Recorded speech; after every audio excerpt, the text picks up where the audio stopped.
Alors, je voudrais rappeler que le Cairn a une petite histoire à Grenoble, hein. Enfin, le Cairn, en tout cas les monnaies locales. C'est en 2008 qu'à Grenoble, on a vécu une première expérimentation de monnaie locale. Elle s'appelait le sol alpin, parce qu'il y avait un portage sol dans toute la France. Mais son utilisation était beaucoup trop complexe.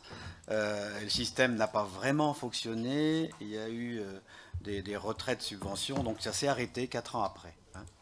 Et donc, rappelez aussi que ça fait quand même. Elles sont nées dans les années 80, mais que c'est effectivement qu'en juillet 2014 qu'une loi dite loi Hamon, qui portait sur l'économie sociale et solidaire, a permis qu'il y ait des monnaies locales complémentaires. Alors moi je vois trois avantages à cette monnaie.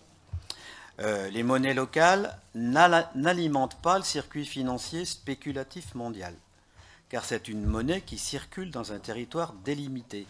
Personne n'a intérêt à le stocker, personne n'a intérêt à spéculer, parce qu'elle perd périodiquement de sa valeur. Donc en un mot, il faut la faire circuler. Le deuxième intérêt, c'est que, ça a été dit, c'est que l'usage des monnaies locales encourage l'achat de biens et services qui sont produits localement et valables localement. Ça, c'est intéressant, hein, aussi.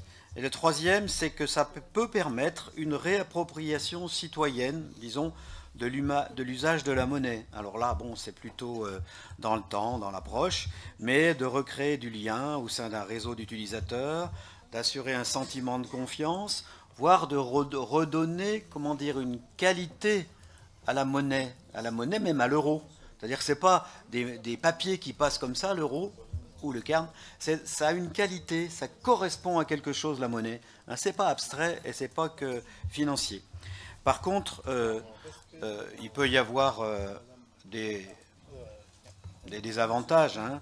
Par le fait qu'elle soit adossée à l'euro, ça veut quand même dire que la monnaie est maîtrisée par les banques. Il ne faut pas se faire d'illusions. Un cairn égale à un euro, c'est quand même les banques qui émettent l'euro qui contrôlent tout ça. Donc elles ne vont pas se laisser piéger toutes seules, hein. La deuxième, c'est que ça peut favoriser une forme de culture d'entre-soi, parce que la monnaie, elle est valable que dans un environnement restreint.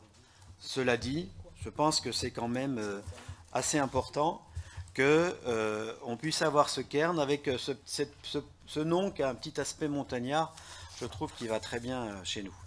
Par contre, il y a encore plusieurs enjeux locaux pour développer cette monnaie, bien sûr, il y en a beaucoup, hein.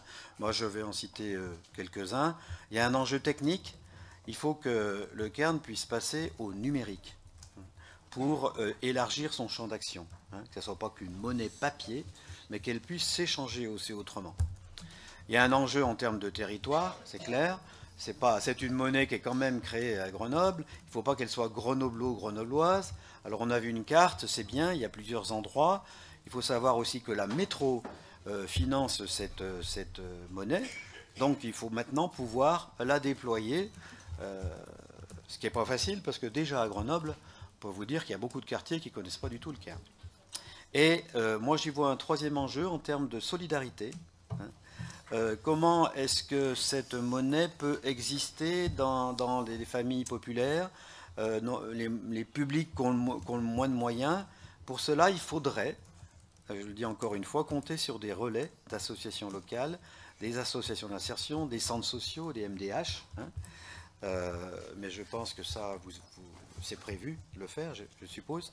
Et je vais me poser une question, je ne sais pas si vous y avez ou pas répondu, c'est est-ce que cette monnaie locale pourrait être acceptée par les services municipaux? Si vous l'avez dit, hein, je pensais à la cantine. Ah, je n'ai pas entendu, excusez-moi. D'accord, ok, c'est très bien.